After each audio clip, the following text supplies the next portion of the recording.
देखो ललन भैया, ऊंच नीच तो हम नहीं मानते, और रहेगी बात साथ देने की, हिंदुस्तानी हूं, हिंदुस्तान के अलावा किसी और का साथ नहीं दे सकता मैं। और रह गई बात अपने देशभक्ति की दिखाने की, वो वक्त आने पर पता चल जाएगा। और हम सिपाही हैं, हमसे सवाल पूछने के बजाय अपने आप से सवाल पूछो, क्या हम देश की सीमा की रक्षा करते करते ये यकीन कर बैठे हैं कि हमारा देश अंदर से सुरक्षित है? नहीं,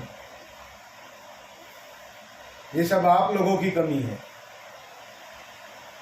आप लोग चाहो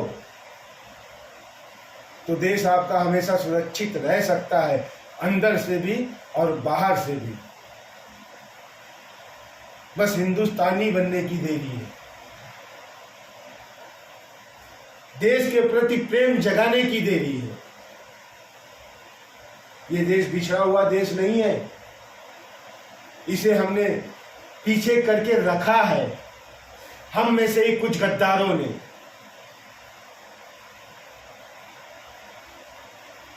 कुछ लोगों ने तो कसम खा के बैठ गई है कि देश बर्बाद कर देंगे, लेकिन हम आप एक वोट के लिए, कुछ चंद रुपयों के लिए बिका देते हैं उसे। अपना एक कीमती वोट किसी को भेज देते हैं चंद रुपए लेकर, और फिर हम सरकार को कोसते हैं। अरे जिसने तुम्हारे ऊपर लाखों करोड़ों खर्च किया है, वो निकालेगा कहां से? जो तुम्हें आज 10 रुपया दिया है, कल तुमसे 100 रुपया लेगा कहां से? वो ये सब प्लानिंग के साथ होता है।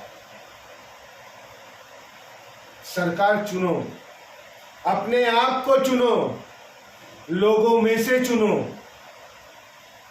अपने देश, अपने गांव, अपने शहर को चुनो। तुम्हें पता है कि बगल में रहने वाला इंसान बुरा है, तो उसके बारे में एक्शन लो। कानून है हमारे देश में, कुछ चंद लोगों के बिक जाने से ये देश बिक नहीं जाएगा।